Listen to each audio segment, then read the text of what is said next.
What if I told you that your entire life trajectory could change with just one conversation? That the difference between getting promoted or passed over, winning an argument or losing it, commanding respect or being ignored, all comes down to a skill that most people never master? That skill is strategic communication. The ability to think fast, talk smart, and influence any situation in your favor. Every single day, you're in communication battles without even realizing it. In meetings, during negotiations, in casual conversations, even in text messages. And right now, while you're listening to this, 99% of people are losing these battles. They're stumbling over words, missing opportunities, failing to persuade, and watching others take control of situations that should be theirs. But here's what the top 1% of communicators know. Communication isn't about being the loudest person in the room or having the biggest vocabulary. It's about understanding the psychological triggers that drive human behavior, mastering the techniques that create instant rapport, and developing the mental frameworks that allow you to respond brilliantly under pressure. It's about becoming someone others naturally listen to, respect, and follow. The difference between average communicators and masters isn't talent or natural charisma. It's strategy. It's knowing exactly what to say, how to say it, and when to say it to get the outcome you want. By the time you finish this audiobook, you will have that strategic advantage. You will think faster, speak smarter, and communicate with the confidence and precision of someone who always wins the conversation. Chapter 1. The Split-Second Advantage. How elite communicators process information faster. Most people think communication is about talking, but elite communicators know the truth. It's about processing. Before a single word leaves your mouth, your brain is running complex calculations, analyzing social dynamics, predicting responses, and selecting the optimal strategy. The difference between someone who stumbles through conversations and someone who dominates them isn't speaking ability, it's processing speed. Your brain receives over 11 million pieces of information every second. But most people only consciously process about 40 bits of that information. This means they're missing 99.9% of the data that could give them a massive communication advantage. Elite communicators have trained themselves to capture and process exponentially more information in real time, giving them what I call the split-second advantage. The first level of advanced processing is contextual awareness. While average communicators focus only on the words being spoken, masters are simultaneously reading body language, vocal tonality, micro-expressions, group dynamics, power structures, and underlying motivations. They're asking themselves, what is this person really trying to achieve? What are they not saying? Who are they trying to impress? What are their fears, desires, and pressure points? This level of awareness requires training your brain to operate on multiple channels simultaneously. Practice the 3-layer listening technique. Layer 1 is the literal words being spoken. Layer 2 is the emotional subtext and what they're really feeling. Layer 3 is the strategic context and what they're trying to accomplish. Most people get stuck on Layer 1, but masters operate on all 3 layers at once. The second critical processing skill is pattern recognition. Elite communicators have developed an extensive database of communication patterns, personality types, and behavioral triggers. When someone speaks, they instantly categorize that person's communication style, predict their likely responses, and adjust their approach accordingly. They recognize the patterns of someone who needs to feel important, someone who responds to logic versus emotion, someone who's defensive, someone who's testing them. Build your pattern recognition by studying the communication styles around you. Notice how different personality types respond to different approaches. The analytical person who wants data and evidence. The relationship-focused person who needs to feel heard and understood. The results-driven person who wants bottom-line conclusions. The creative person who responds to stories and possibilities. The more patterns you can recognize instantly, the more precisely you can tailor your communication. The third element is predictive processing. Masters don't just react to what's happening now. They're already 3 moves ahead, anticipating objections, preparing responses, and steering conversations toward their desired outcomes.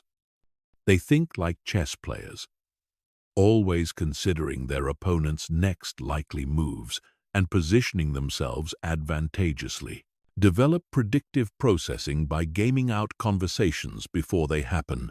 Before important meetings or discussions, run mental simulations. What are the likely objections or challenges you'll face? How can you preemptively address them? What are the different directions the conversation could go? And how will you guide it back to your objectives? This preparation creates the appearance of thinking fast, when really you're thinking ahead. The fourth level is emotional processing. Most people get hijacked by their own emotions, or the emotions of others. But elite communicators maintain what I call emotional overhead. They can feel the emotional dynamics in the room without being controlled by them. They recognize when someone is trying to trigger them, when emotions are being used strategically, and when emotional responses would hurt their position. Master emotional processing by developing what psychologists call emotional granularity. Instead of just feeling good or bad, train yourself to identify specific emotions with precision. Are you feeling frustrated, disappointed, or betrayed? Is the other person feeling anxious, defensive, or overwhelmed? The more precisely you can identify emotions, the more strategically you can respond to them. Finally, elite communicators have developed what I call response flexibility. While most people have 1 or 2 communication modes, masters have dozens of different approaches they can deploy instantly based on what the situation requires. They can shift from logical to emotional, from direct to indirect, from collaborative to authoritative, all within the same conversation, depending on what will be most effective. This isn't about being manipulative or fake. It's about being strategically adaptive. Just like a skilled driver changes gears based on road conditions, skilled communicators change approaches based on social conditions. They read the room, assess what's needed, and adjust accordingly. This level of flexibility only comes from having a large toolkit of communication strategies and the processing speed to select the right one in real time. Chapter 2. The Instant Influence Framework. Psychological triggers that work in seconds. Human beings are psychological creatures, and every single person you communicate with is running on predictable mental software. While most people try to influence others through force, logic, or manipulation, elite communicators understand that true influence happens at the subconscious level through psychological triggers that bypass rational resistance and create automatic responses. The first and most powerful trigger is reciprocity. The human brain is hardwired to return favors and respond to gifts, even symbolic ones. But here's what most people get wrong. They try to use reciprocity by giving something and immediately asking for something back. Elite communicators understand that reciprocity works best when it's unexpected and when there's a delay between the giving and the asking. Master reciprocity by becoming genuinely useful to others before you need anything from them. Share valuable information, make helpful introductions, offer sincere compliments, or simply give your full attention. The key is that your giving must feel genuine, not transactional. When you later need something from that person, they'll feel psychologically compelled to help because the reciprocity debt is still active in their subconscious mind. The second trigger is social proof. People look to others to determine appropriate behavior, especially in uncertain situations.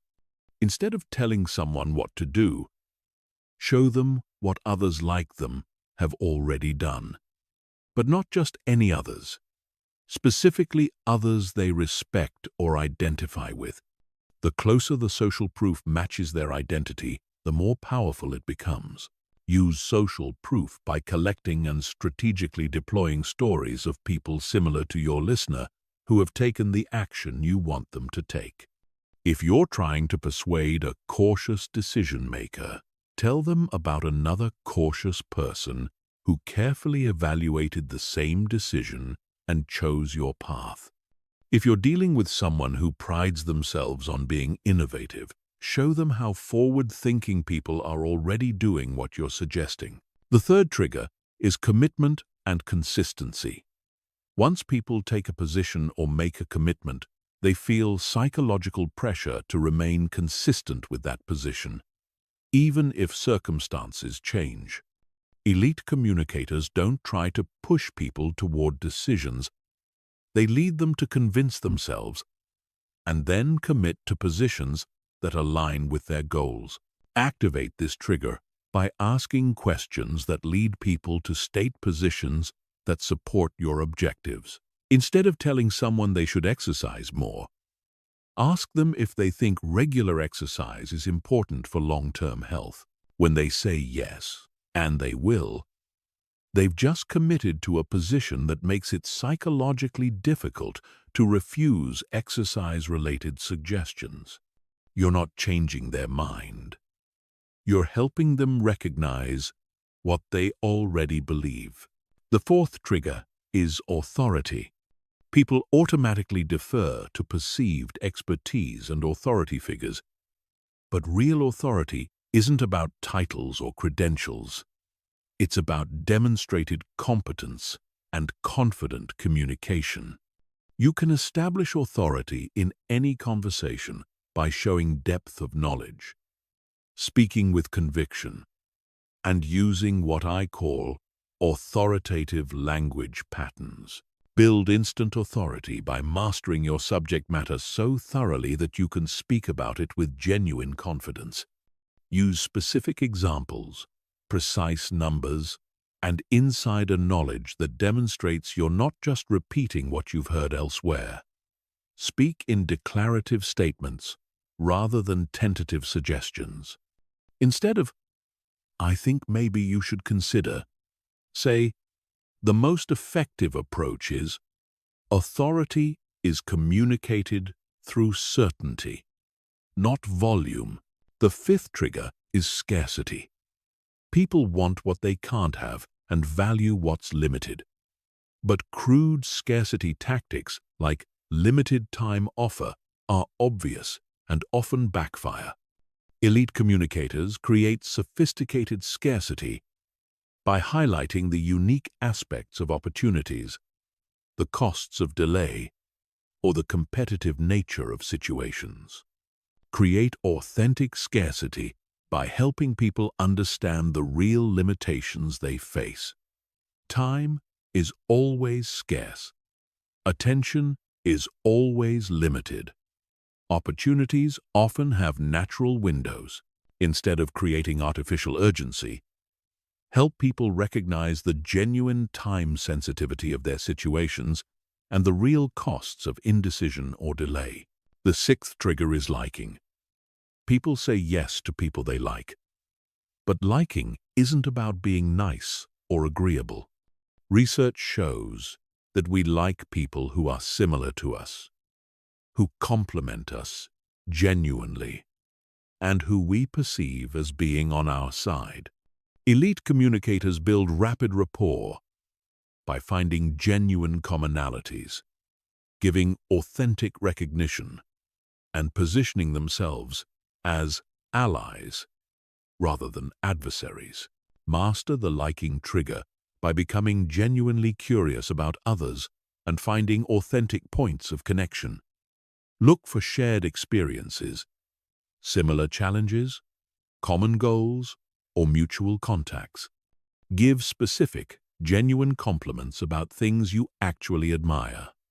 Most importantly, position conversations as collaborative problem-solving rather than adversarial negotiations. The final trigger is loss aversion. People are psychologically wired to fear loss more than they value gain. Instead of only talking about what someone will gain from taking action, elite communicators help them understand what they'll lose by not acting. But this isn't about fear-mongering. It's about helping people see the full cost of their current trajectory. Use loss aversion ethically by helping people understand the opportunity costs of inaction. What will they miss if they don't change? What will deteriorate if they don't address current problems? What advantages will their competitors gain if they don't act? Paint a realistic picture of the status quo's true costs. And suddenly taking action becomes not just attractive, but necessary. Chapter 3. Strategic Listening. The Secret Weapon of Persuasion Masters. Most people think great communicators are great talkers, but the opposite is true. The most persuasive people in the world are strategic listeners who use their ears as weapons of influence. While everyone else is waiting for their turn to speak, masters are gathering intelligence, building rapport, and positioning themselves for maximum impact when they do speak. Strategic listening isn't passive. It's an active process of extraction, analysis, and positioning. You're not just hearing words, you're mining for motivations, mapping power structures, identifying pressure points, and collecting the exact ammunition you'll need to craft irresistible arguments. Every conversation becomes an intelligence-gathering operation that gives you massive advantages. The first level of strategic listening is emotional archaeology. You're digging beneath surface words to uncover the real emotional drivers behind what people are saying. Someone complaining about their boss isn't just venting. They're revealing their power struggles, their career fears, their need for recognition, or their desire for autonomy. Someone discussing market challenges isn't just sharing information. They're exposing their strategic priorities, their resource constraints, and their decision-making criteria. Train yourself to hear emotions behind words by listening for what I call emotional markers. Listen for energy changes in their voice. What topics make them speak faster or slower? What causes their voice to rise or fall? What words do they emphasize? What do they avoid talking about? These patterns reveal their true priorities and emotional hot buttons, which become your keys to influence. The second level is value archaeology. Everyone has a hierarchy of values that drives their decisions, but most people never articulate these values clearly. Strategic listeners extract these values through careful questioning and observation. They discover whether someone values security over opportunity, recognition over money, autonomy over collaboration, or progress over stability. Uncover values by listening for language patterns that reveal priorities. What outcomes do they describe as ideal? What situations do they describe as problems? What do they complain about most frequently? What do they brag about? The things people complain about reveal their unmet values, and the things they brag about reveal their satisfied values. Map their value system, and you can predict their decisions. The third level is authority mapping. In every conversation, there are multiple layers of influence and authority. Who does this person need approval from? Who influences their thinking? What groups do they identify with? What experts do they respect?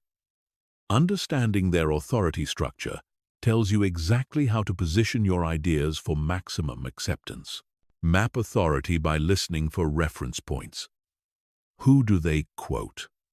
What sources do they mention? What groups do they identify with? What approval do they seek? When they say, "we," who are they referring to? The people and groups they reference reveal their psychological tribes and influence networks. Align your arguments with their authority figures, and you're borrowing their credibility. The fourth level is strategic questioning that doesn't feel like interrogation. Most people ask obvious questions that put others on the defensive. Strategic listeners ask questions that make people feel heard, understood, and important, while simultaneously extracting the exact information they need to craft persuasive arguments. Master strategic questioning by using the excavation sequence. Start with broad, open questions that get people talking. What's your take on this situation? Then narrow down with specific follow-ups. What's the most challenging part of that? Then dig for emotions. How does that make you feel? Finally, extract values. What would an ideal solution look like? This sequence feels like natural conversation while systematically gathering intelligence. The fifth technique is mirroring and matching. People feel more comfortable and open with those who communicate in similar styles. Strategic listeners adapt their communication patterns to match the other person's pace, energy level, vocabulary, and structure. This isn't mimicry. It's strategic adaptation that creates subconscious rapport. Practice adaptive listening by matching their communication style. If they speak quickly, increase your pace. If they use specific details, ask for specifics. If they speak in big concepts, respond conceptually. If they're analytical, be logical. If they're emotional, acknowledge feelings. This adaptation happens gradually and naturally, not dramatically or obviously. The sixth skill is silence as a strategic weapon. Most people are uncomfortable with silence and will fill it with valuable information, admissions, or concessions. Strategic listeners use calculated pauses to create pressure that encourages others to reveal more than they intended.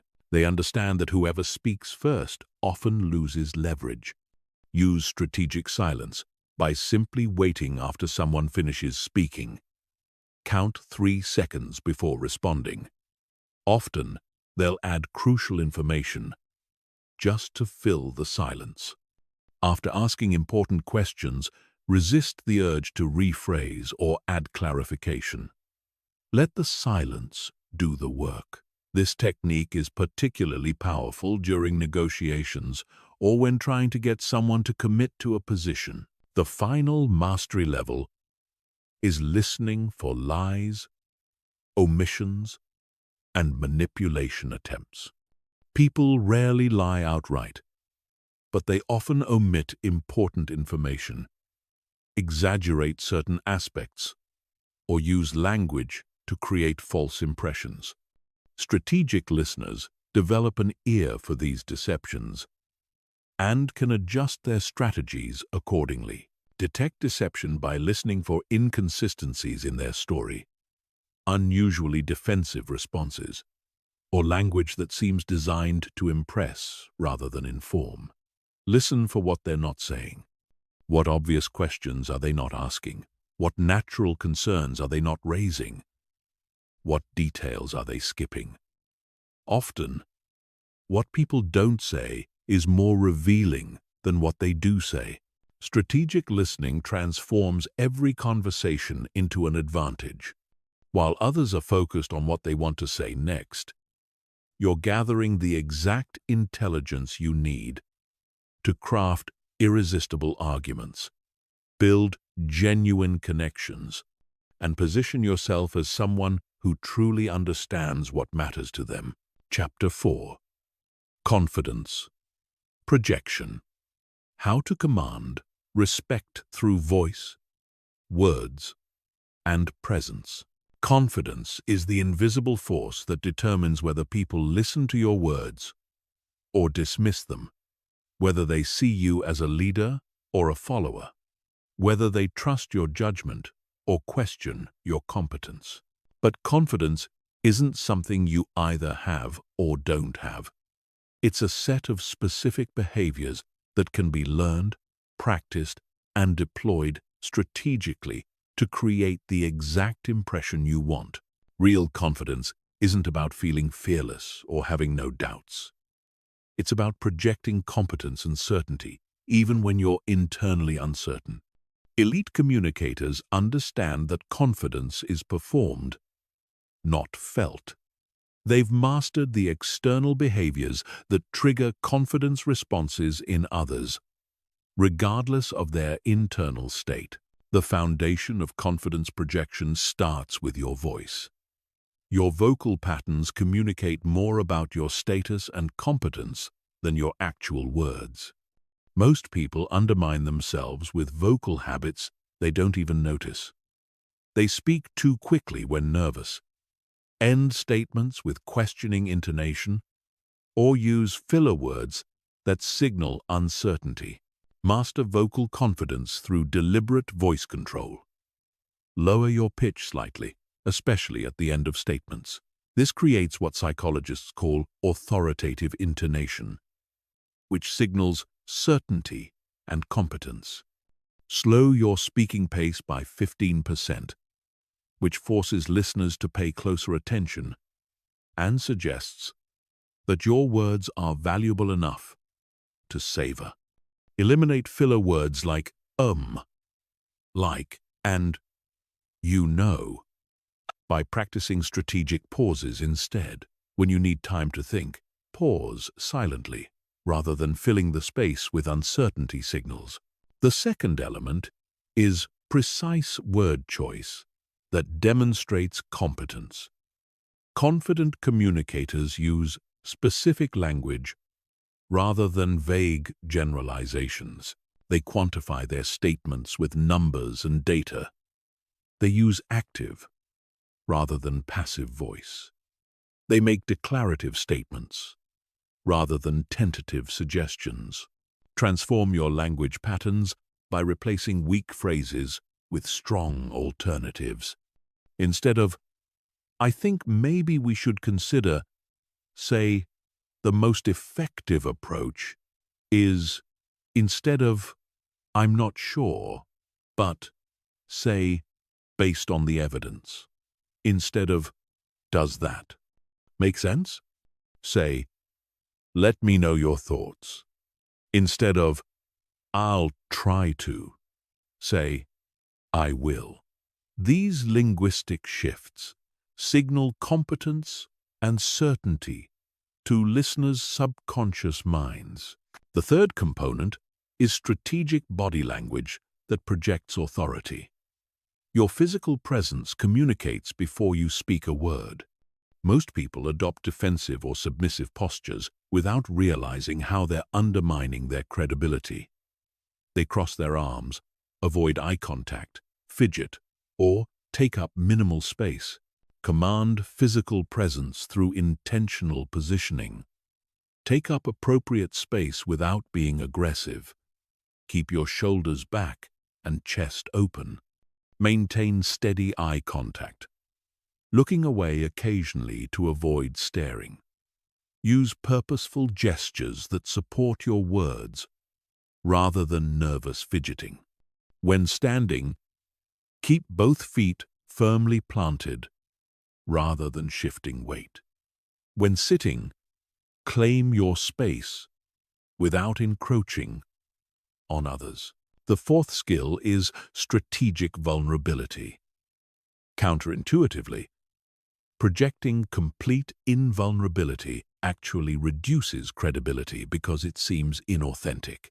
True confidence includes the ability to admit limitations, acknowledge mistakes, and express uncertainty when appropriate. But this vulnerability must be strategic, not accidental. Master strategic vulnerability by owning your limitations before others discover them. If you're presenting in an area outside your expertise, acknowledge that up front but emphasize what you do know. If you make a mistake, address it quickly and matter-of-factly, without over-apologizing. If you don't know something, say so confidently. I don't have that information, but I'll find out. This approach actually builds credibility rather than destroying it, because it demonstrates self-awareness and intellectual honesty. The fifth element is preparation that creates authentic confidence. Real confidence comes from competence, and competence comes from thorough preparation. You can't fake confidence in situations where you're genuinely unprepared. Elite communicators prepare so thoroughly that their confidence is authentic rather than performed. Build authentic confidence through systematic preparation. For important conversations, prepare not just your main points but anticipated objections and your responses. Practice key phrases until they feel natural. Research your audience so you can speak to their specific interests and concerns. The more thoroughly prepared you are, the more genuine confidence you'll project, because you'll actually be confident. The sixth technique is managing and channeling nervous energy. Everyone experiences anxiety before important communications. But confident communicators transform that energy into dynamic presence rather than letting it undermine their performance. They understand that nervous energy and excited energy feel similar physiologically and can be reframed. Channel nervous energy by reinterpreting it as excitement and preparation. Before important conversations, use physical movement to release excess energy. Do power poses privately to trigger confidence hormones. Practice deep breathing to center yourself. Remind yourself that nervousness signals that this matters to you, which is positive, not negative. The final mastery level is contextual confidence adaptation. Different situations require different types of confidence expressions. The confidence appropriate for a boardroom presentation differs from the confidence needed for a casual conversation. Elite communicators adjust their confidence projection to match the context while maintaining their core presence. Adapt confidence contextually by reading the situation's requirements. In formal settings, project competence through preparation and expertise. In creative environments, show confidence through willingness to explore ideas. In relationship-building contexts, demonstrate confidence through genuine interest in others. In high-stakes negotiations, project confidence through calm persistence and strategic thinking. True confidence projection isn't about dominating others or appearing perfect. It's about creating an authentic impression of competence, reliability, and thoughtful leadership that makes others naturally want to listen, follow, and trust your judgment. Chapter 5. The High-Stakes Communication System. Thriving under pressure when it matters most. The difference between good communicators and great ones isn't visible in casual conversations. It emerges under pressure. When stakes are high, when emotions are elevated, and when there's no room for mistakes. These are the moments that define careers, relationships, and outcomes. While most people crumble under communication pressure, elite performers have systematic approaches that allow them to thrive when it matters most. High-stakes communication is fundamentally different from normal conversation. The psychology changes when consequences are significant. People become more defensive, more emotional, and more likely to misinterpret intentions. Information becomes politically charged. Every word carries weight. The normal rules of polite conversation become inadequate for the intensity of the moment. The first principle of high-stakes communication is emotional regulation under fire. When pressure increases, most people either become overly aggressive or overly passive.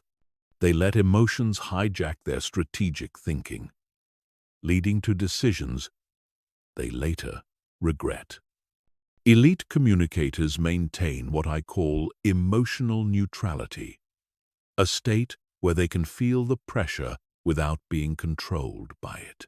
Develop emotional regulation through the pressure inoculation technique. Before high-stakes situations, mentally rehearse the most challenging scenarios you might face. Visualize yourself remaining calm when others become heated. Practice your responses to the worst-case scenarios. When you've already mentally experienced the pressure, the actual situation feels more manageable. Your nervous system has been trained to handle intensity without panic. The second principle is strategic message construction under time pressure.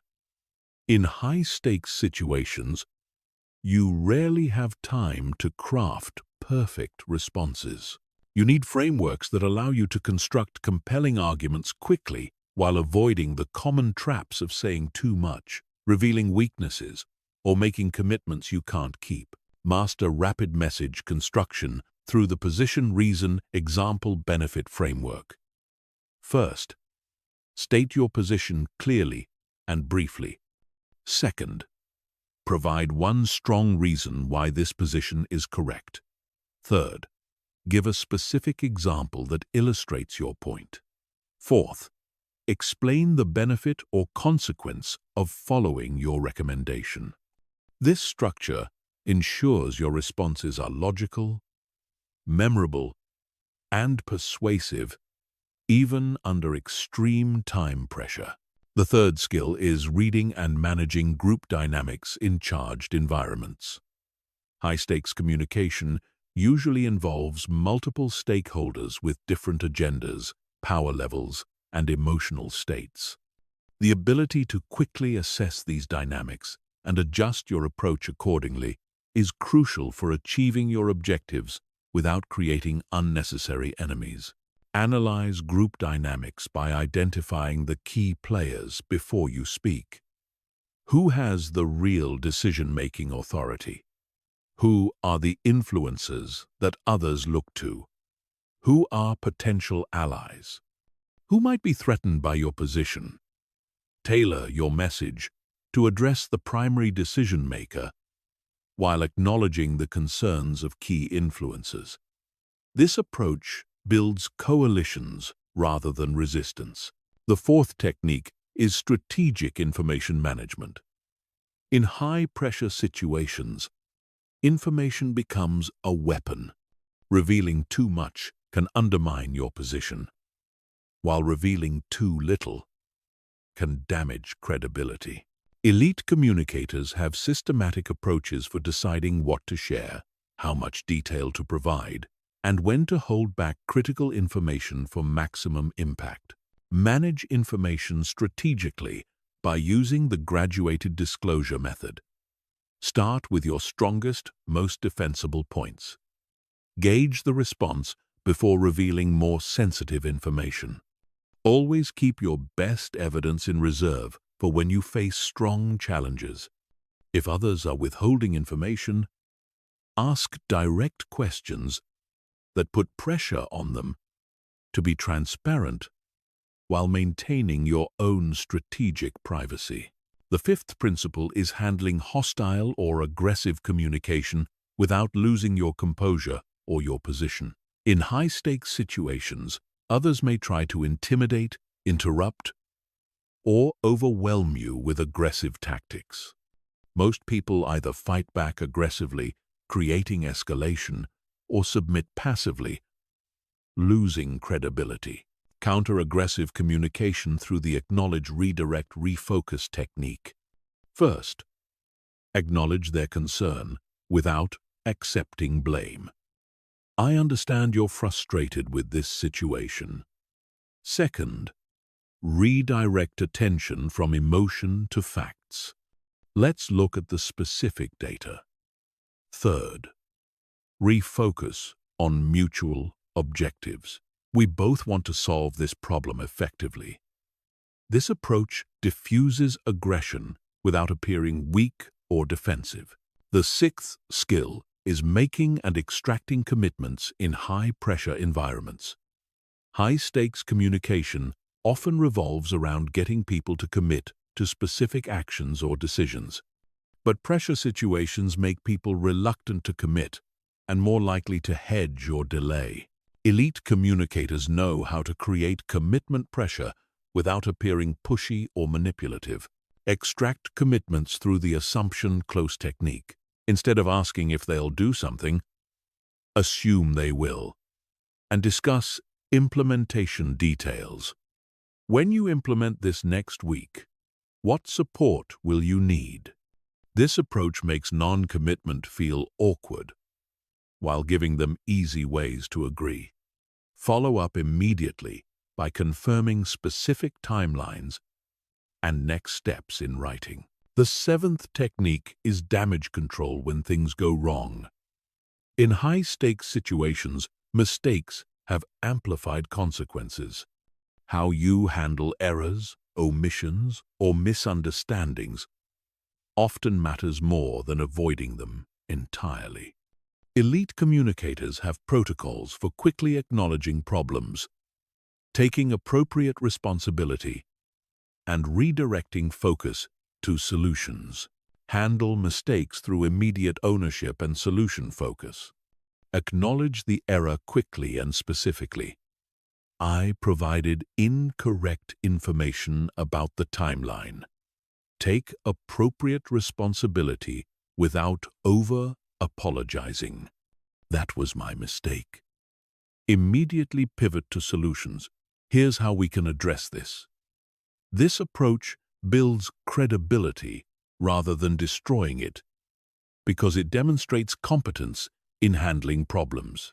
The final mastery level is strategic follow-up that locks in your victories. High-stakes communication doesn't end when the meeting ends. The real work often happens in the follow-up, where agreements are solidified, objections are addressed privately, and relationships are built with key decision-makers. Master strategic follow-up by contacting key stakeholders individually within 24 hours. Clarify any uncertainties that arose during the high-pressure situation. Address concerns that people may have been reluctant to raise publicly. Reinforce the key points that support your position with additional evidence or examples. This individual attention often converts fence-sitters into allies and prevents post-meeting second-guessing. High-stakes communication mastery isn't about being perfect under pressure. It's about having systematic approaches that allow you to maintain effectiveness when others lose theirs. Turning pressure situations into opportunities to demonstrate leadership and competence that sets you apart from everyone else who wilts when it matters most. Chapter 6. The Negotiation Mastery System. Getting everything you want without creating enemies. Most people think negotiation is about fighting for what they want, but elite negotiators know the secret. The best negotiations feel like collaborations where everyone wins, even when you're getting exactly what you planned. True negotiation mastery isn't about overpowering others. It's about architecting outcomes where your victory looks like their victory too. The foundation of elite negotiation is reframing the entire interaction before it begins.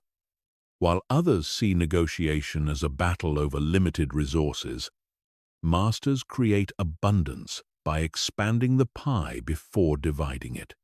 They understand that people's stated positions are rarely their real interests, and that satisfying underlying interests often costs you nothing while creating massive value for them. The first principle is information asymmetry creation. Before any negotiation begins, you must know more about their situation than they know about yours. This isn't about deception. It's about strategic intelligence gathering that reveals their true constraints, motivations, and alternatives. The person with better information always has the advantage. Gather intelligence through strategic pre-negotiation conversations that don't feel like intelligence gathering. Ask about their broader business challenges, their timelines, their internal approval processes, and their success criteria. Listen for what they're really trying to accomplish beyond the specific deal. Map their organizational pressures, their personal motivations, and their measurement criteria. This intelligence becomes your strategic ammunition. The second technique is anchoring with precision. The first number mentioned in any negotiation creates a psychological anchor that influences all subsequent discussions. Most people either anchor too aggressively, creating resistance, or too weakly, leaving value on the table. Elite negotiators use calculated anchoring that stretches their counterparts' expectations while remaining within the realm of possibility. Master anchoring by starting with your research-based extreme position, then immediately providing logical justification for why that position is reasonable. Don't just throw out a number. Build a case for why that number makes sense given market conditions, precedent, or value creation. This approach moves their anchor point while maintaining credibility and avoiding the impression that you're trying to take advantage of them. The third skill is tactical concession making. That creates reciprocity pressure. Every concession you make should feel valuable to them, while costing you as little as possible. Elite negotiators prepare lists of low-cost, high perceived value concessions they can make strategically throughout the negotiation to build goodwill and create reciprocity debt. Structure concessions using the reluctant concession method. Never give anything away easily, even if it costs you nothing. Express hesitation. Explain why you normally wouldn't agree to this. Then, make the concession contingent on something you want. I normally wouldn't include expedited delivery, but given your tight timeline, I can make that work if we can finalize the agreement by Friday. This approach makes every concession feel earned rather than expected.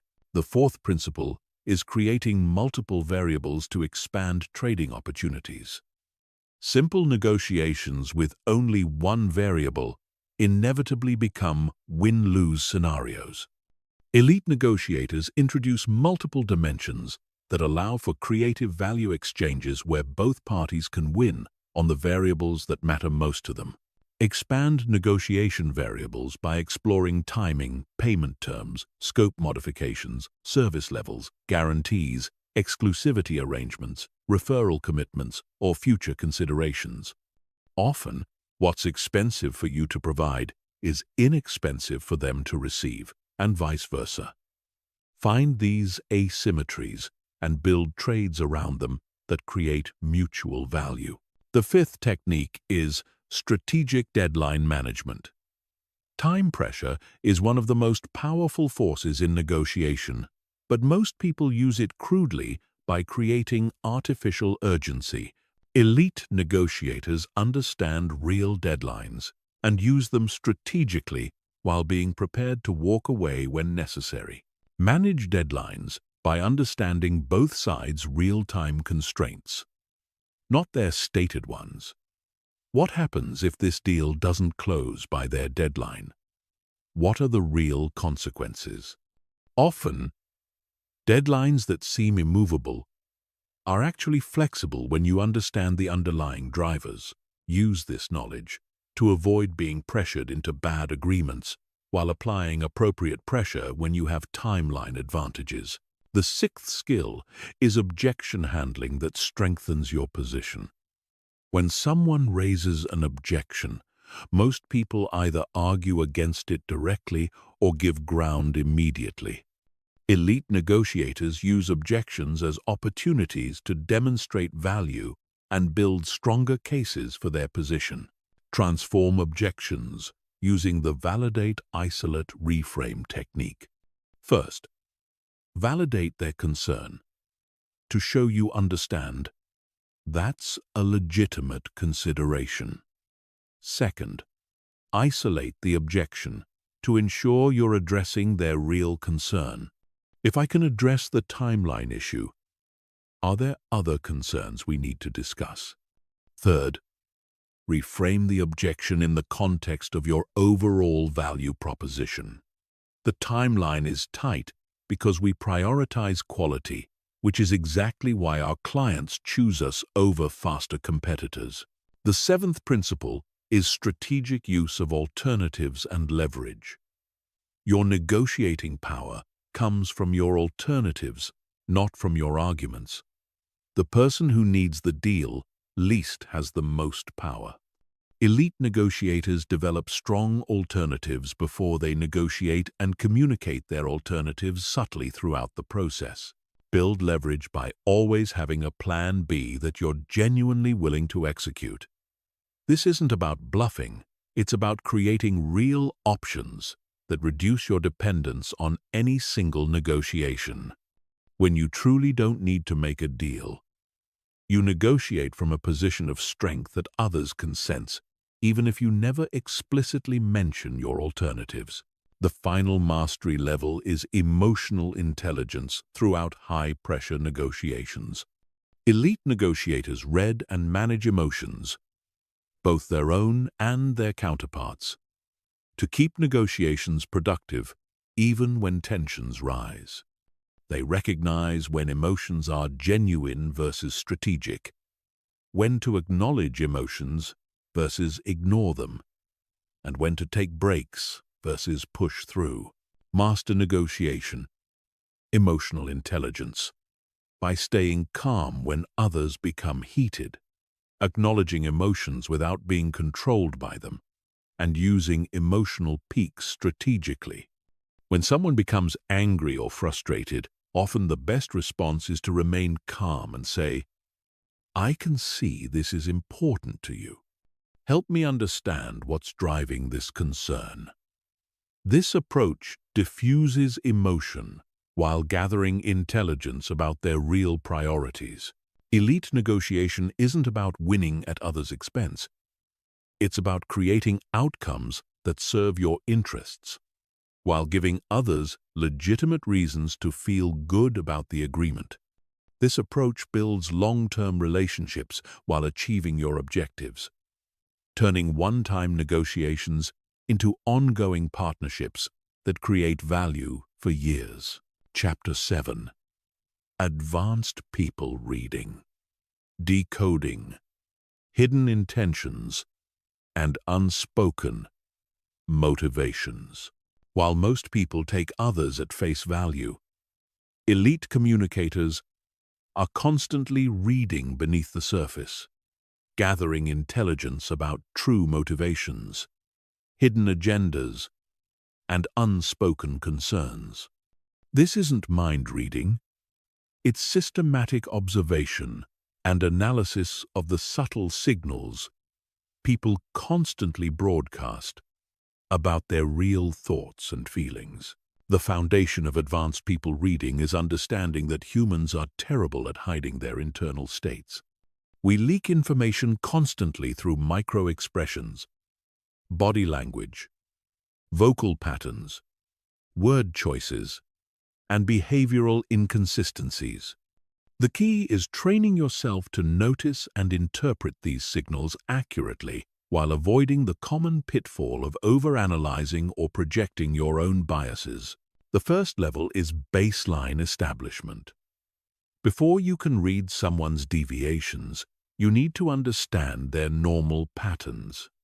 Everyone has unique communication styles, emotional expressions, and behavioral tendencies. Elite readers spend the first few minutes of any interaction cataloging someone's baseline behaviors so they can spot changes that indicate stress, deception, or emotional shifts.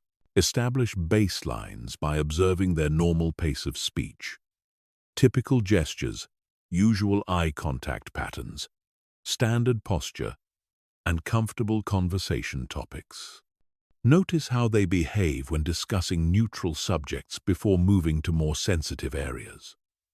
Once you know they're normal, any deviation becomes potentially significant information about their internal state. The second skill is micro-expression recognition. Facial expressions leak genuine emotions for split seconds before people gain conscious control and display their intended expression. These micro-expressions reveal true feelings even when someone is trying to hide them. The 7 universal micro-expressions are happiness, sadness, anger, fear, surprise, disgust, and contempt. Train micro-expression recognition by practicing with online databases and paying attention to the brief moment when someone's face first reacts before they compose themselves. Look for incongruence between someone's words and their immediate facial reaction. If someone says, "That sounds great," but flashes a micro-expression of concern, you're seeing their real response before their social filter kicks in. The third technique is vocal pattern analysis. The voice carries enormous amounts of emotional and psychological information that most people miss because they focus only on words. Changes in pitch, pace, volume, and vocal quality reveal stress, excitement, deception, or uncertainty. Even when the words remain controlled, read vocal patterns by listening for pace changes that indicate comfort or discomfort with topics. Pitch increases that often signal stress or deception.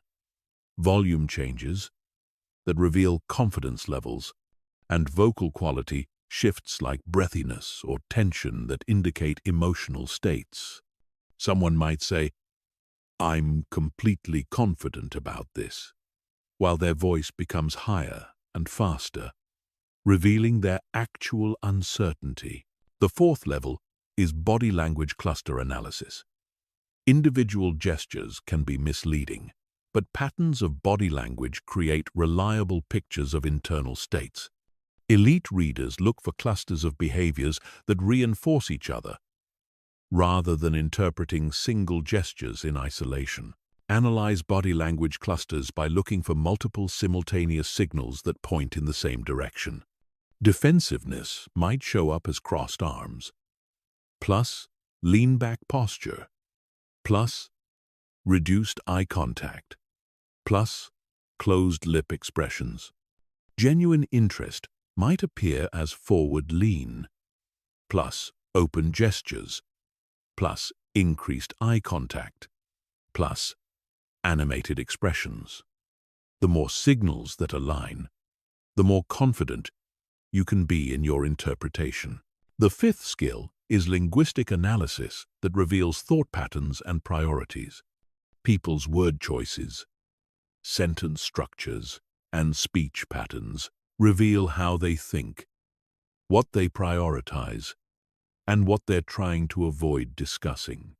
Elite readers listen not just to what's said, but how it's structured and what's omitted. Analyze language patterns by noticing their preferred sensory language. Do they use visual terms like, "I see what you mean," or auditory terms like, "that sounds right," or kinesthetic terms like, "I feel like"? This reveals their processing style and gives you clues about how to communicate most effectively with them. Listen for absolute versus qualified language, which indicates confidence levels and potential flexibility. The sixth technique is detecting deception and manipulation attempts. People rarely lie outright, but they often omit information, exaggerate certain aspects, or use language strategically to create false impressions. Elite readers recognize the subtle signs of information management and can adjust their strategies accordingly. Spot deception signals by watching for increased self-touching, changes in eye contact patterns, defensive body positioning, increased use of qualifying language like "to be honest" or "frankly," and stories that lack specific details or include irrelevant information designed to distract. Remember that these are indicators, not proof, and should prompt further investigation rather than immediate conclusions. The seventh skill is reading group dynamics and power structures. In group settings, understanding who has real influence, who defers to whom, and what alliances exist gives you strategic advantages in positioning your message and building support for your ideas. Map group dynamics by observing who speaks first, who others look to before responding, whose ideas get built upon versus ignored, who interrupts whom without consequences, and how physical positioning reflects power relationships. In meetings, watch who people check with through eye contact before committing to positions. These patterns reveal the real decision-making structure, regardless of formal titles. The eighth technique is motivation archaeology through strategic questioning. Beyond reading external signals, elite communicators are skilled at asking questions that reveal underlying motivations, fears, and desires that others might not even be fully conscious of themselves. Extract motivations by asking about ideal outcomes, worst fears, past experiences that shaped their thinking, and the consequences they're trying to avoid. Instead of asking, "What do you want?" which gets surface responses, ask, "What would success look like in this situation?" Or, "What keeps you up at night about this issue?" These questions reveal deeper drivers that become keys to influence. The final mastery level is reading across cultural and individual differences. People from different backgrounds, cultures, and personality types express themselves differently. What looks like deception in one culture might be politeness in another. What seems like disinterest in one personality type might be deep consideration in another. Develop cultural intelligence by learning the baseline behaviors of different groups and individuals rather than applying universal interpretations. Introverts might avoid eye contact when thinking deeply, not when being deceptive. People from high-context cultures might communicate indirectly as a sign of respect, not evasion. Adjust your reading accordingly, while looking for deviations from their cultural and personal baselines. Advanced people reading transforms every interaction into an intelligence-gathering opportunity. You'll know when someone is genuinely interested versus being polite, when they have concerns they're not expressing, when they have authority to make decisions versus needing approval from others, and when they're telling the complete truth versus managing information strategically. Chapter 8. Conflict Resolution Mastery. Turning opposition into opportunity. Most people see conflict as something to avoid or endure, but elite communicators understand that conflict is actually information. It reveals underlying tensions, unmet needs, and misaligned expectations that were previously hidden. Masters don't just resolve conflicts. They transform them into opportunities for stronger relationships and better outcomes than existed before the conflict arose. The fundamental reframe is understanding that conflict is rarely about the surface issue being debated. People don't fight about money. They fight about fairness, respect, or security. They don't fight about deadlines. They fight about competence recognition or resource allocation. Elite conflict resolvers always address the underlying emotional and psychological drivers, not just the superficial disagreement. The first principle is immediate emotional regulation under fire. When conflict emerges, most people either become defensive and aggressive or withdraw and avoid. Both responses escalate tension and prevent resolution.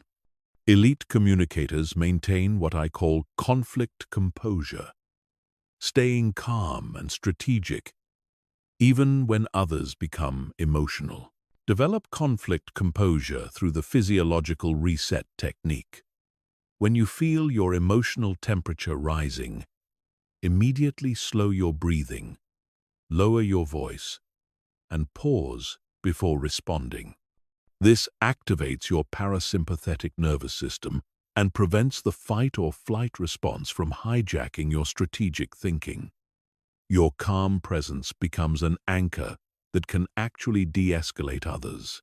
The second skill is reframing conflict as mutual problem solving. Instead of viewing conflict as a battle between opposing forces, elite resolvers position it as a shared challenge that requires collaborative solutions. This single reframe changes the entire dynamic from adversarial to cooperative. Reframe conflict by using collaborative language patterns. Instead of, "You're wrong about this," say, "We have different perspectives on this issue." Instead of, "That won't work," say, "Let's explore the challenges with that approach." Instead of, "This is your fault," say, "We're facing a situation that needs attention." This language creates psychological safety for both parties to explore solutions without losing face. The third technique is tactical empathy that disarms defensiveness. This isn't about agreeing with the other person or abandoning your position. It's about demonstrating that you understand their perspective and concerns, which makes them more willing to consider yours. Most conflict escalates because people feel unheard and misunderstood. Deploy tactical empathy by explicitly acknowledging their concerns before presenting your perspective. "I understand you're frustrated because you feel the timeline is unrealistic given your current workload. That's a legitimate concern." This validation doesn't require agreement, but it demonstrates that you're listening and taking their perspective seriously, which reduces defensiveness. The fourth principle is separating people from positions. In heated conflicts, People become emotionally attached to their stated positions and fight to defend them, even when better alternatives emerge. Elite resolvers help people step back from their positions to explore the underlying interests that those positions were meant to serve. Separate people from positions by asking about underlying needs and concerns. Help me understand what you're trying to accomplish with that approach. Or, what would need to happen for you to feel comfortable with a different solution? These questions move the conversation from defending positions to exploring interests, which opens space for creative alternatives. The fifth skill is managing power dynamics during conflicts. Conflicts often involve unequal power relationships that complicate resolution. Elite communicators know how to navigate these dynamics without either abusing power advantages or being victimized by power disadvantages. Navigate power dynamics by addressing them directly when appropriate. If you have more formal power, explicitly level the playing field. I want to hear your honest perspective on this, even if you disagree with me. If you have less formal power, focus on shared interests and mutual benefits rather than trying to win through argument. Power struggles rarely produce good outcomes for anyone. The sixth technique is strategic concession trading that creates win-win outcomes. In most conflicts, there are multiple issues at stake, and different issues have different importance levels for each party. Elite resolvers identify these asymmetries and construct trades where each party gets what matters most to them. Structure concession trades by first mapping what's most and least important to each side. Often, what's expensive for you to give is inexpensive for them to receive, and vice versa. Build packages where you concede on their high-importance, low-cost items in exchange for getting your high-importance items. This approach creates mutual satisfaction rather than mutual compromise. The seventh principle is timing management during heated exchanges. Conflicts often escalate because people try to resolve everything immediately while emotions are running high. Elite resolvers know when to engage, when to de-escalate, and when to take strategic breaks that allow emotions to cool and perspectives to shift. Manage conflict timing by recognizing when emotions are too high for productive discussion. If someone is extremely angry or upset, immediate resolution attempts often backfire. Instead, acknowledge the importance of the issue and suggest a specific time to continue the discussion when both parties can approach it more strategically. This is clearly important to both of us. Let's schedule time tomorrow morning to work through this properly. The eighth skill is building stronger relationships through conflict resolution. Elite communicators don't just resolve the immediate disagreement. They use the conflict as an opportunity to establish better communication patterns, clearer expectations, and stronger working relationships going forward. Strengthen relationships through conflict by explicitly discussing what you've learned about each other's communication styles, priorities, and concerns. This conversation helped me understand that advance notice on schedule changes is really important to you. I'll make sure to give you more lead time going forward. This approach transforms conflict from relationship damage into relationship improvement. The final mastery level is preventing future conflicts through systematic communication improvement. Rather than just fixing the current problem, elite communicators establish ongoing practices that reduce the likelihood of similar conflicts arising again. Prevent future conflicts by creating better communication systems. This might include regular check-ins to surface issues before they become conflicts, clearer decision-making processes so everyone understands their role, or explicit agreements about how to handle disagreements when they arise. The goal is to build a culture where conflicts are addressed quickly and constructively, rather than being avoided until they explode. Conflict resolution mastery isn't about winning arguments or getting your way. It's about transforming opposition into opportunities for better understanding, stronger relationships, and more effective collaboration. When you master these skills, people will seek you out to help resolve difficult situations because they know you can find solutions that work for everyone. Chapter 9. Authority Building. How to become the person others naturally follow. Real authority has nothing to do with titles or formal power. It's the invisible force that makes people naturally defer to your judgment, seek your opinion, and follow your lead, even when you have no formal authority over them. True authority is earned through demonstrated competence, strategic positioning, and consistent value delivery that makes others believe you have insights they need.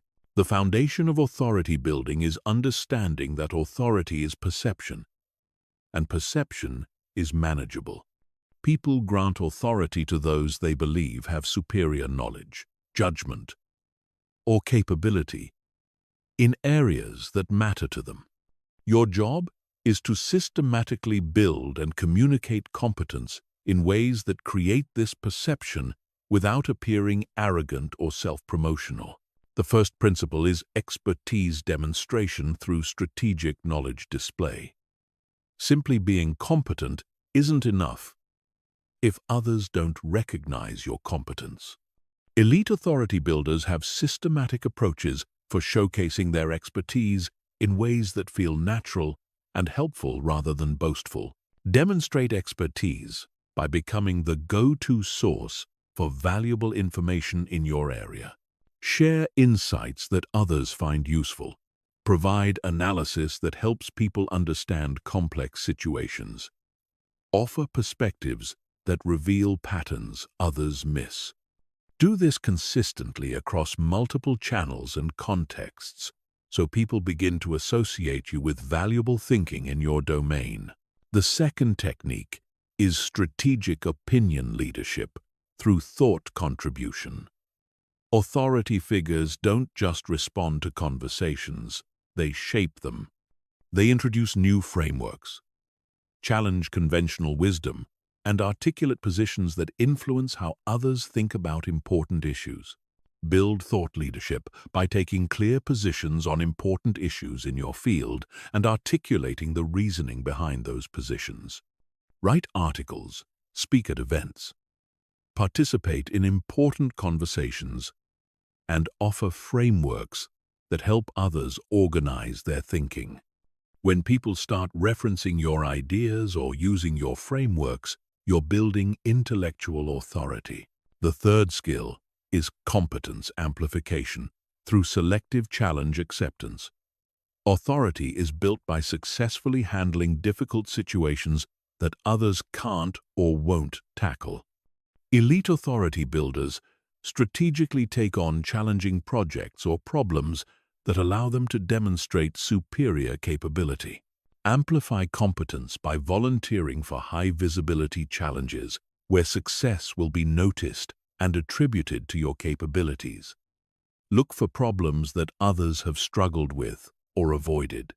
When you succeed where others have failed, your competence becomes visible and undeniable. Choose these opportunities strategically based on your genuine strengths and preparation. The fourth principle is social proof accumulation through strategic relationship building. Authority is partially borrowed from associations with other respected figures. People grant more authority to those who are recognized by others they already respect. Build social proof by cultivating relationships with respected figures in your field and finding ways to collaborate or be associated with their work. Seek introductions, participate in their events, contribute to their projects, or invite them to contribute to yours. When respected people publicly endorse your work or associate with you professionally, their authority transfers partially to you. The fifth technique is consistency building through reliable value delivery. Authority requires trust, and trust comes from consistent performance over time. People grant authority to those they can depend on to deliver valuable insights, sound judgment, or effective solutions repeatedly. Build consistency by establishing regular opportunities to demonstrate value and following through reliably. This might be weekly insights, monthly analyses, quarterly presentations, or annual strategies.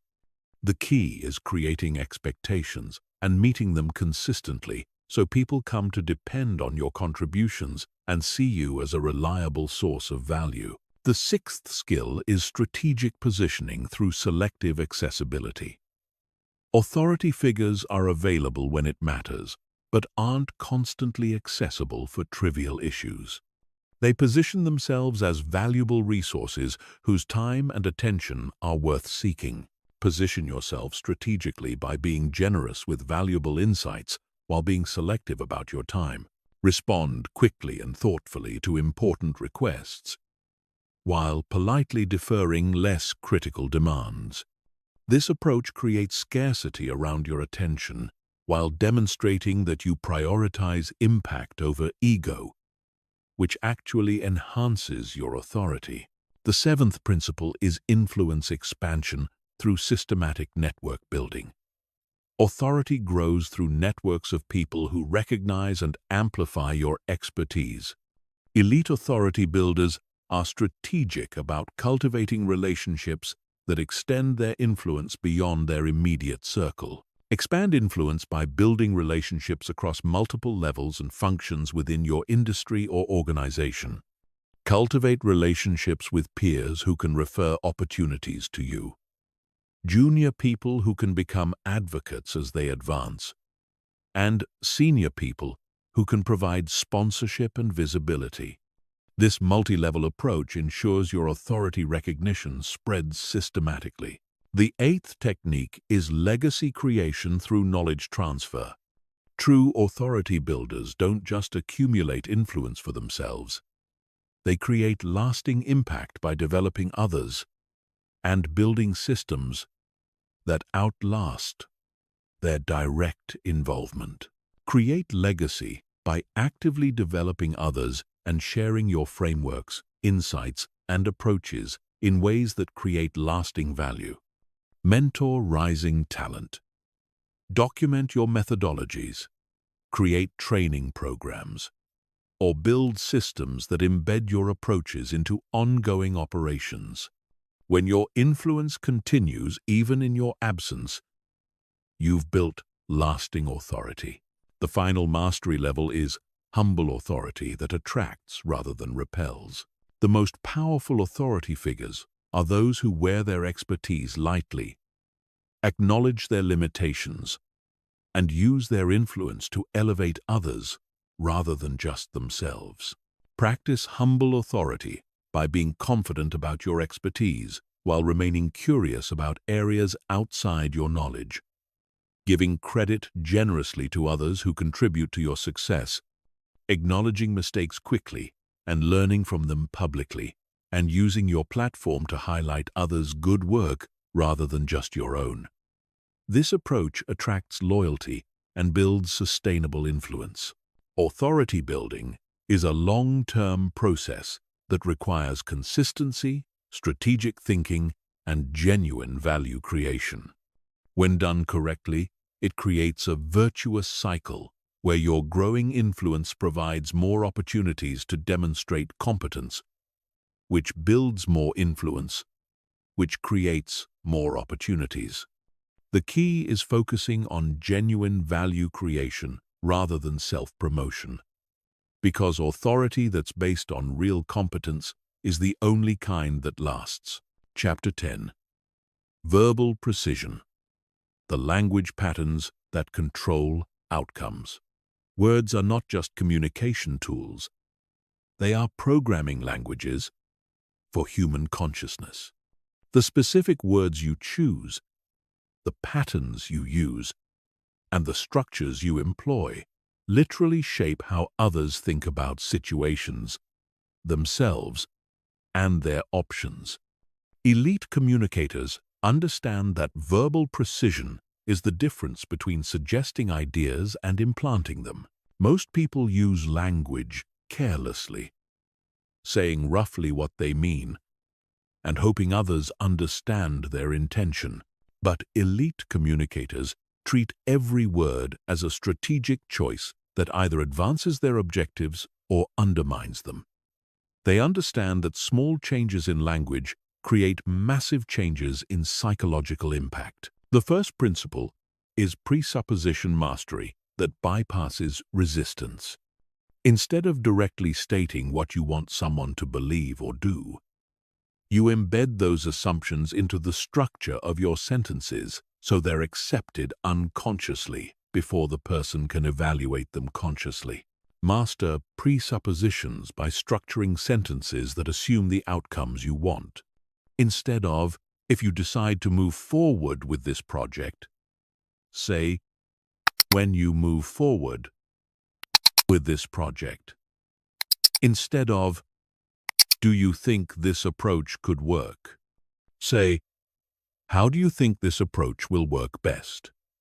These subtle shifts program assumptions into the listener's mind without triggering resistance. The second technique is temporal language patterns that create urgency and momentum. How you reference time influences how people feel about decisions and actions. Elite communicators use time-based language to create appropriate urgency without pressure, momentum without panic. Use temporal patterns strategically by connecting positive outcomes to immediate action and negative consequences to delay. The sooner we implement this, the faster you'll see results. Creates momentum toward action. Every day we delay gives our competitors more advantage, creates urgency without being manipulative. These patterns help people feel the natural time pressure of their situations.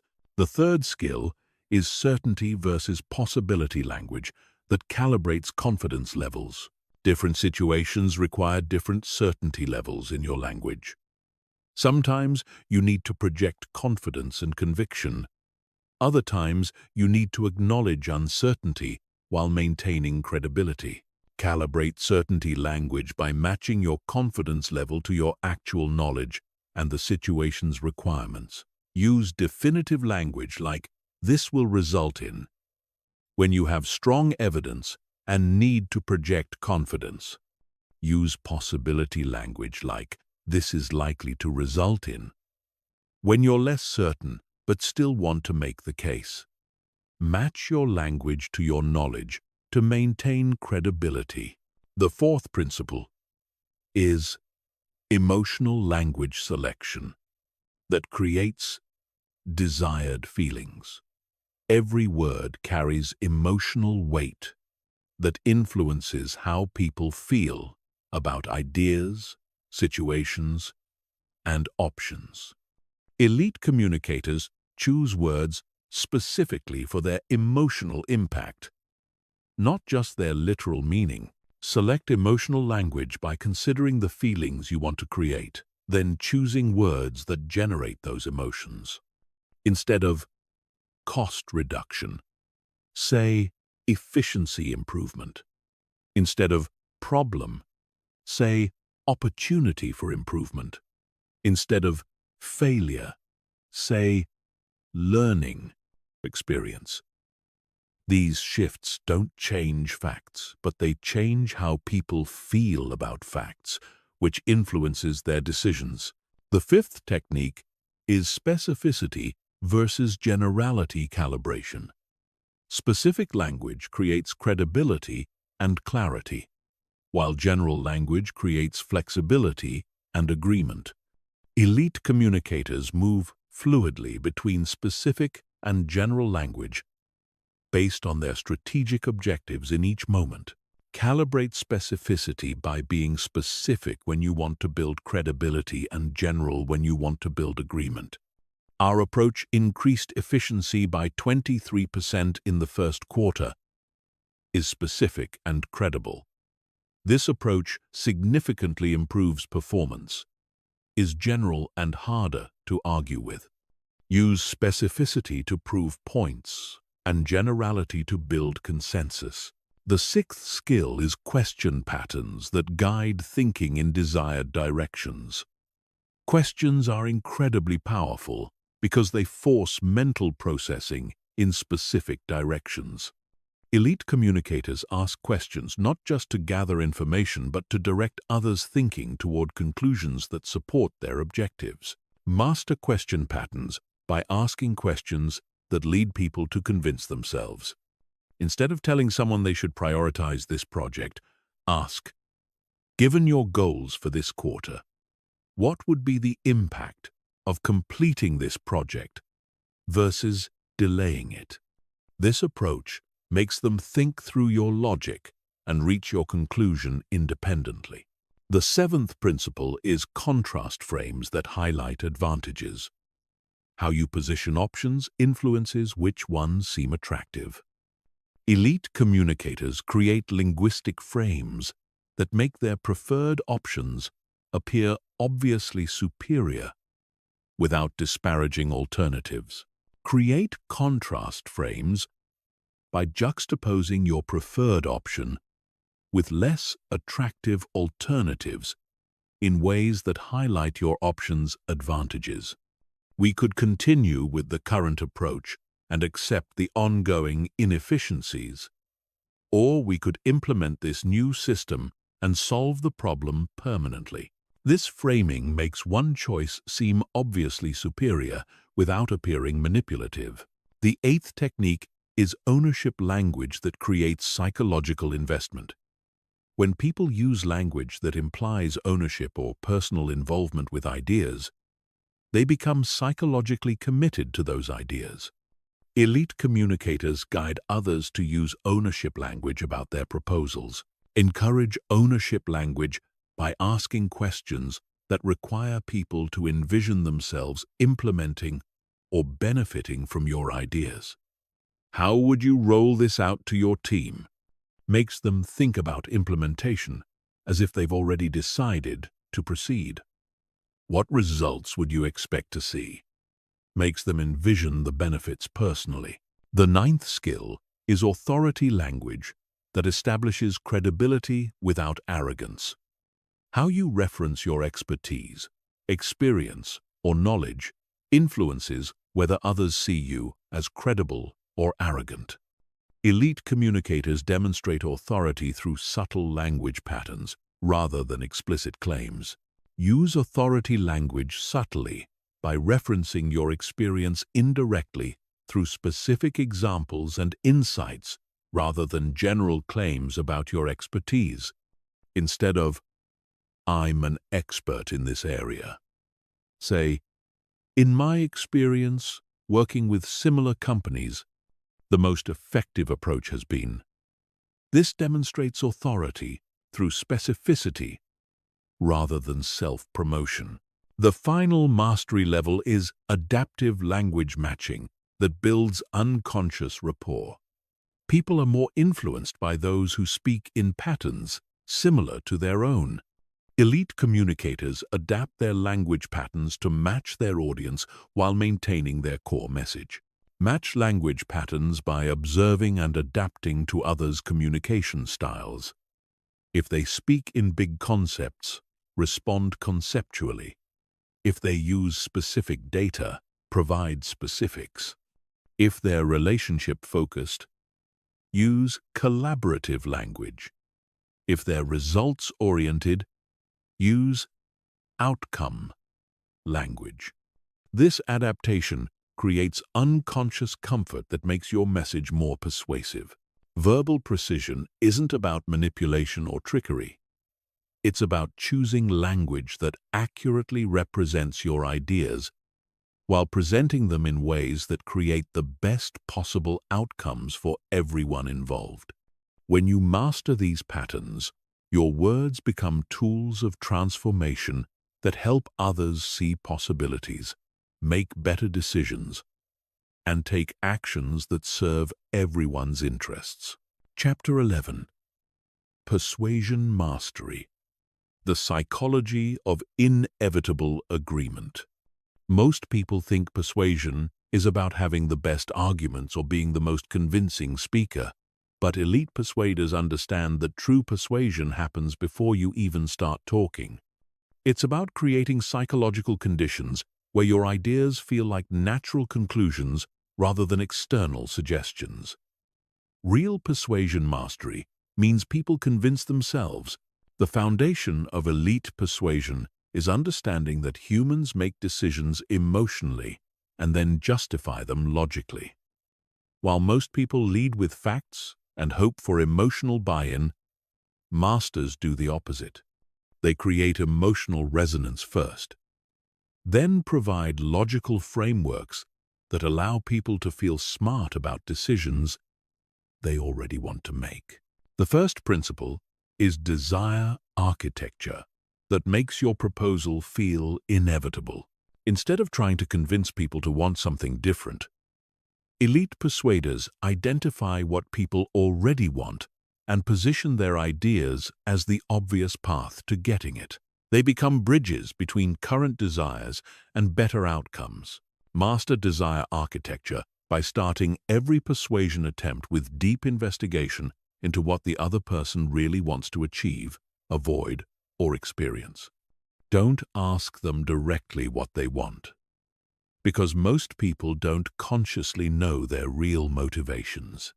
Instead, ask about their ideal outcomes, their biggest frustrations, and their previous experiences. Listen for the emotional drivers behind their rational explanations. The second technique is resistance preemption that removes objections before they form. Most people wait for objections and then try to overcome them, which creates adversarial dynamics. Elite persuaders anticipate concerns and address them proactively, making agreement feel like the natural choice. Preempt resistance by acknowledging potential concerns before your audience raises them. You might be thinking this sounds too complicated to implement quickly, and that's a valid concern. Here's how we can make this simple. This approach demonstrates that you understand their perspective and have thought through their concerns, which builds credibility and removes barriers to acceptance. The third skill is social proof orchestration that leverages the power of peer influence. People don't just want evidence that something works, they want evidence that people like them have succeeded with it. Elite persuaders collect and strategically deploy social proof that matches their audience's identity and concerns. Orchestrate social proof by gathering specific stories of people similar to your audience who have achieved the outcomes you're proposing. Don't use generic testimonials.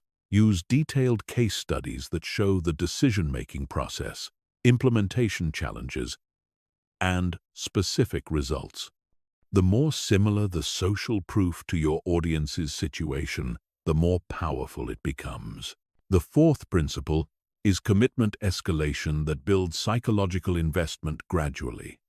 Instead of asking for big commitments up front, elite persuaders create sequences of small agreements that naturally lead to larger decisions. Each yes makes the next yes easier and more psychologically consistent.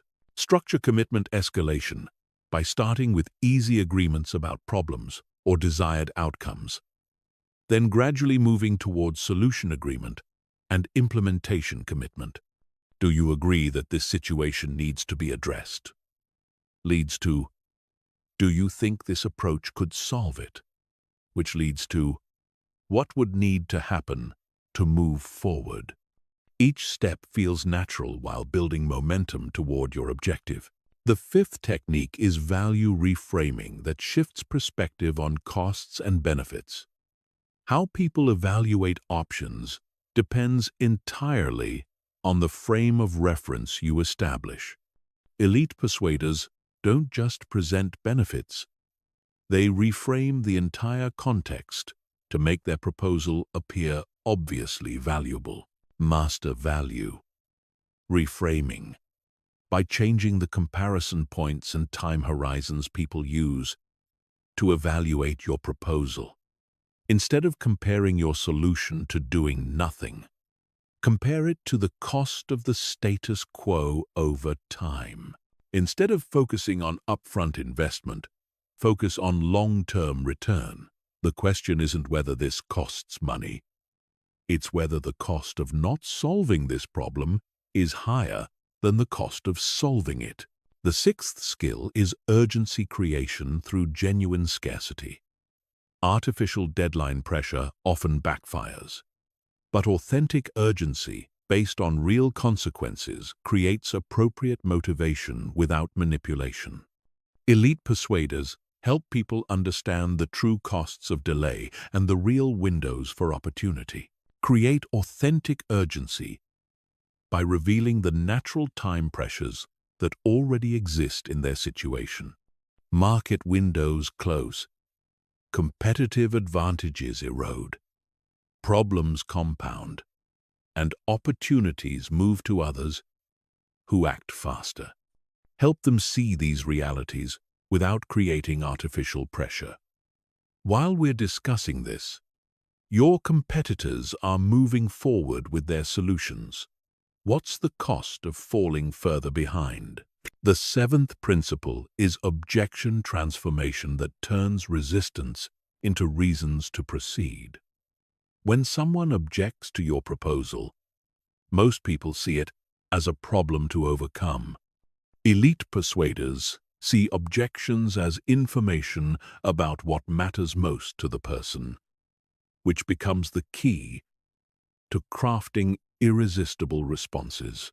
Transform objections by using them as bridges to stronger arguments. If someone says, "This is too expensive," respond with, "Cost is definitely important to consider. What would the return on investment need to be for this to make financial sense?" This approach acknowledges their concern while guiding them towards solution thinking rather than problem thinking. The eighth technique is emotional state management that creates receptivity to your ideas. People in different emotional states process information differently. Elite persuaders recognize emotional states and adapt their approach accordingly, sometimes shifting emotional states to create better conditions for persuasion. Manage emotional states by matching your energy to theirs initially, then gradually guiding them toward more receptive states. If they're anxious, acknowledge the concern and provide reassurance before presenting solutions. If they're excited, harness that energy toward positive outcomes. If they're skeptical, validate their caution and provide evidence. Your emotional intelligence determines your persuasion success. The final mastery level is ethical influence that serves everyone's interests. The most powerful persuaders are those who genuinely believe their proposals will benefit the other person. This authenticity creates congruence between their words and intentions, which people can sense even if they can't articulate it. Practice ethical influence by ensuring your proposals genuinely serve the other person's interests, not just your own. When you truly believe you're helping someone make a better decision, your persuasion becomes more authentic and effective. People can sense the difference between manipulation and genuine recommendation, and they respond accordingly.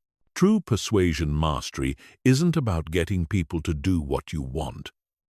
It's about helping them see opportunities they might have missed and make decisions that genuinely serve their interests.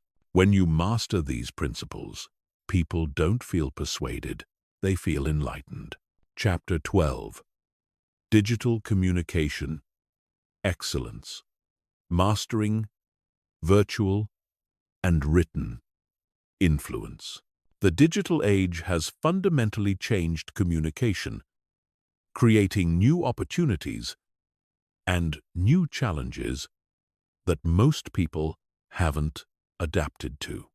While face-to-face communication relies heavily on vocal tone and body language, digital communication strips away these signals, making your words carry the entire burden of influence. Elite digital communicators have mastered techniques that create impact through screens and text.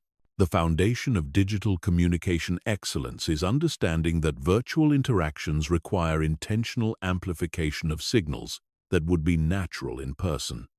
Your energy, clarity, and presence must be consciously projected through technology rather than naturally transmitted through physical proximity. The first principle is virtual presence projection that commands attention through screens. In video calls, most people fade into the background, becoming forgettable participants rather than influential contributors. Elite digital communicators use specific techniques to project authority and engagement that cuts through screen fatigue and technical barriers. Master virtual presence through strategic positioning and energy management. Position your camera at eye level to create psychological equality rather than looking down or up at participants. Use lighting that clearly illuminates your face without creating harsh shadows.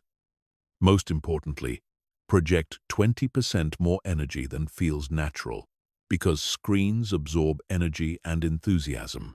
What feels overly animated in person appears appropriately engaged through video. The second technique is written persuasion architecture that influences without vocal cues. Email, messaging, and document communication require completely different persuasion strategies than spoken communication.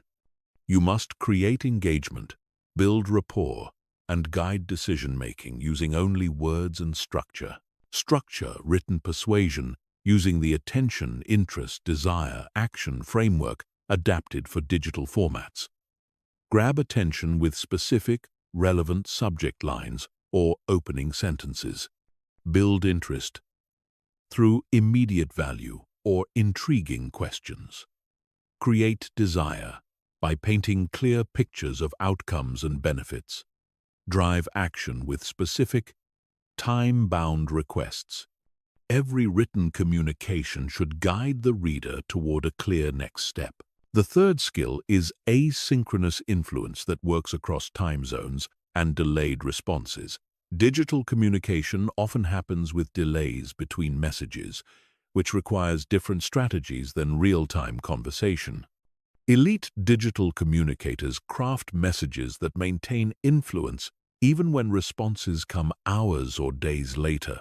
Master asynchronous influence by front-loading your key points and making your messages self-contained. Don't assume people remember previous conversations or have immediate context. Include enough background to make your message clear without requiring them to search through previous communications. End with specific questions or requests that guide their response in productive directions. The fourth principle is attention management in distracted environments. Digital communication competes with notifications, multitasking, and shortened attention spans. Elite communicators design their messages and presentations to capture and hold attention despite these challenges. Capture digital attention through strategic formatting and pacing. Use white space to make text easy to scan.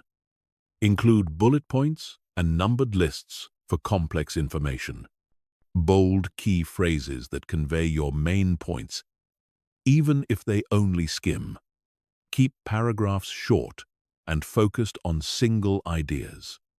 Structure information so the most important points are visible within the first few seconds of reading. The fifth technique is virtual relationship building that creates connection without physical presence. Building trust and rapport through screens requires intentional strategies that replace the natural bonding that happens through shared physical space and subtle social cues. Build virtual relationships by being more intentional about personal connection and follow-through. Start meetings with brief personal check-ins that go beyond, "How are you?" Remember details from previous conversations and reference them in future interactions. Use private messages to build individual relationships within group settings. Follow through on commitments faster and more thoroughly than expected to build reliability-based trust. The sixth skill is digital meeting facilitation that keeps virtual groups engaged and productive. Leading effective virtual meetings requires different skills than in-person facilitation. You must manage technology, attention, and group dynamics through screens while achieving meaningful outcomes. Facilitate digital meetings using structured engagement techniques. Use polls and chat features to maintain participation. Call on people by name more frequently than you would in person. Create breakout opportunities that allow smaller group interaction. Summarize key points visually using shared screens. End with clear action items and individual accountability to maintain momentum after the meeting ends. The seventh principle is cross-platform communication optimization that adapts to different digital environments. Email requires different approaches than instant messaging, which differs from video conferencing, which differs from collaborative documents. Elite digital communicators adjust their style and strategy based on the platform's constraints and opportunities. Optimize platform communication by matching your approach to the medium's strengths. Use email for detailed information sharing and formal requests. Use instant messaging for quick coordination and relationship maintenance. Use video calls for complex discussions and relationship building. Use collaborative documents for group input and transparent decision-making. Choose the right platform for your communication objective rather than defaulting to familiar options. The eighth technique is digital influence scaling that reaches larger audiences effectively. Digital platforms allow you to influence hundreds or thousands of people simultaneously. But this requires different strategies than one-on-one persuasion. Elite digital communicators create content and messages that feel personal while reaching many people. Scale digital influence by creating personalized mass communication that speaks to individual concerns while addressing group audiences. Use segmentation to tailor messages to specific audience subsets. Create interactive content that engages participants actively rather than passively consuming information. Respond personally to comments and questions to maintain individual connection within group settings. The final mastery level is digital authenticity that builds genuine connection through technology. The biggest challenge in digital communication is maintaining authentic human connection when technology creates barriers to natural interaction. Elite digital communicators overcome these barriers to create real relationships and meaningful influence. Achieve digital authenticity by being more intentional about expressing genuine interest, concern, and appreciation through digital channels. Use voice messages when appropriate to add personal touch to text communication. Share appropriate vulnerability and personal insights that help others connect with you as a person. Focus on serving others' needs rather than advancing your own agenda, which translates authentically across all digital platforms. Digital communication excellence isn't about mastering technology. It's about adapting timeless influence principles to new mediums. When you master these skills, you'll be as influential through screens and text as you are in person, giving you communication power that works in any format. Chapter 13. Presentation Domination. Speaking to groups and commanding audiences. Standing in front of a group changes everything about communication. The dynamics shift from conversation to performance, from dialogue to monologue, from influence to inspiration. Most people become nervous speakers who hope to survive their presentations, but elite presenters transform groups, shape thinking, and command audiences with systematic mastery that makes their messages unforgettable. The foundation of presentation dominance is understanding that audiences don't just want information, they want transformation. They want to leave feeling different than when they arrived. Your job isn't just to share knowledge, it's to create an experience that changes how people think, feel, and act about your topic. The first principle is audience psychology mastery that reads and responds to group dynamics. Individual conversations allow you to adjust in real time based on immediate feedback, but group presentations require you to read collective energy and respond to aggregate reactions. Elite presenters develop sensitivity to group moods and know how to shift energy strategically. Master audience psychology by scanning the room continuously for energy levels, engagement signals, and collective reactions. Look for clusters of nodding heads, patterns of note-taking, shifts in posture, and changes in attention. When energy drops, inject interaction, change pace, or tell a story. When confusion appears, clarify immediately. When resistance emerges, acknowledge it directly and address underlying concerns. The second technique is narrative architecture that creates compelling story flow. Great presentations aren't collections of information. They're journeys that take audiences from problem awareness to solution understanding to action commitment. Elite presenters structure their content as stories with clear beginning, middle, and end that feel inevitable and satisfying. Structure, narrative, architecture, using the problem agitation solution framework enhanced with personal stakes. Start by establishing a problem your audience recognizes. Agitate that problem by exploring its consequences and costs. Present your solution as the logical resolution to the established problem. Throughout, make the stakes personal by showing how this affects each audience member individually, not just their organization or industry.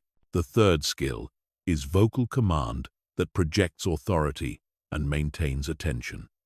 Your voice is your primary tool for controlling audience energy, attention, and emotion. Most people speak in monotone patterns that lull audiences to sleep.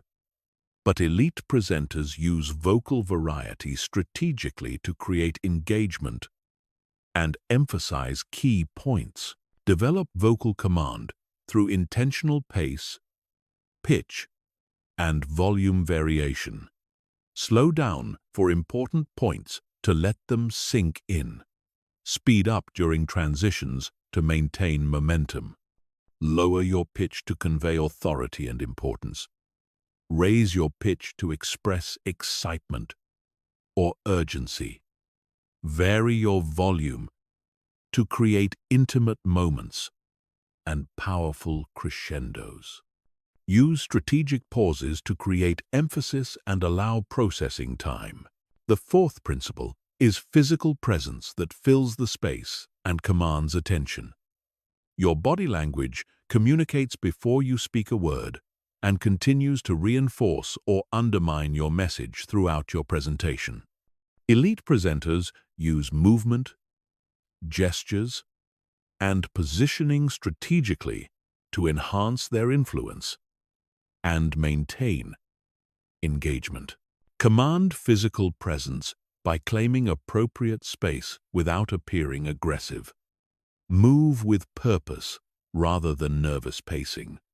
Use gestures that support your words rather than distract from them. Make eye contact with individuals throughout the audience to create personal connection. Stand tall.